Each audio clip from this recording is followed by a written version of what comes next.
আপনি দেখছেন news now, আমরা জানি কোনটা খবর। त्रिपुरा की चाकमा स्टूडेंट एंजल चाकमा उत्तराखंड के देहरादून में नस्लवादी नफरत का शिकार हो चुकी है। एंजल चाकमा की सरेआम बाजार में चाकू घोंपकर हत्या कर दी गई।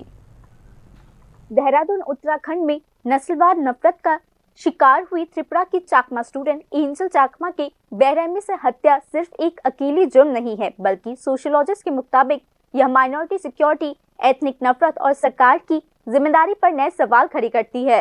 यह घटना ऐसे समय में हुआ है जब पड़ोसी देश बांग्लादेश में माइनॉरिटी कम्युनिटी, खासकर पहाड़ी और ट्राइबल कम्युनिटी की सेफ्टी को लेकर चिंताएं बढ़ रही है। हाल के दिनों में बांग्लादेश में राजनीतिक अशांति, सामाजिक ध्रुवीकरण और कानून के राज पर सवाल उठाए जा रहे हैं। पहाड़ी चिटागोंग इलाकों में रहने वाले चाकमा, मारमा और दूसरे जनजाति समुदाय के अधिकार, जमीन की सुरक्षा और सामाजिक स्थिति लंबे समय से चिंता का विषय बन चुकी है।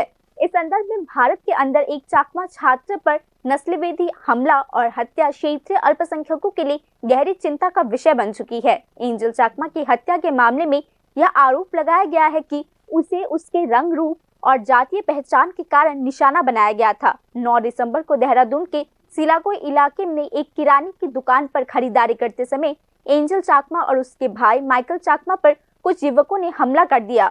माइकल चाकमा ने आरोप लगाया कि हमलावरों ने उसका अपमान किया और उसके खिलाफ नस्लभेदी गालियां दी। जब मामला बढ़ गया तो उन्होंने एंजल चाकमा को कई बार चाकू मारा। उसे गंभीर हालत में देहरादून के एक प्राइवेट हॉस्पिटल में भर्ती कराया गया था, जहां पिछले 2 हफ्तों से एंजल चाकमा का आईसीयू में इलाज चल रहा था। त्रिपुरा का यह स्टूडेंट जो नस्लभेद का शिकार हुआ था, आखिरकार चोटों के कारण मारा गया।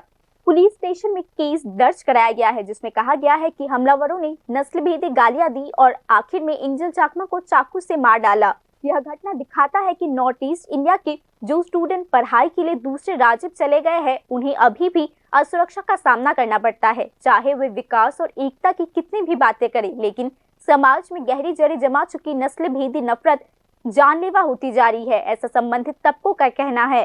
इस घटना और बांग्लादेश के मौजूदा हालात में समानताएं ढूंढना बिल्कुल भी मुश्किल नहीं है। दोनों ही मामलों में माइनॉरिटी कम्युनिटीज अपनी पहचान की वजह से शिकार हो रहे हैं। पॉलिटिकल इच्छा शक्ति और सख्त कानूनी उपाय के बिना ऐसी अपराध सिर्फ बॉर्डर पार ही नहीं, बल्कि पूरे इलाके की सामाजिक स्थिरता को खतरे में डाल सकती है।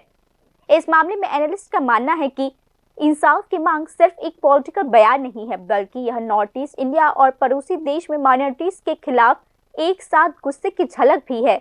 नस्लवाद और जातीय नफरत से लड़ने में सरकार कितनी असरदार है, अब इस पर सवाल उठाए जा रहे हैं।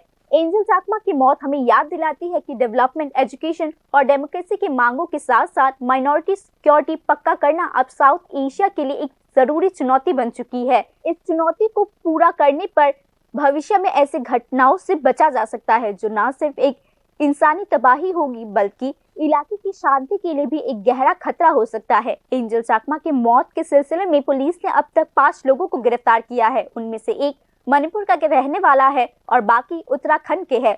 पुलिस ने कहा है कि एक और नेपाली नागरिक के खिलाफ कानूनी कार्यवाही शुरू कर दी जा चुकी है। मरने वाले एंजल चाकमा अगरतला के देवराम पारा इलाके की रहने वाली है। छात्र के परिवार ने इस हत्या में शामिल सभी लोगों के खिलाफ कड़ी सजा की मांग की है। Bureau report, news now.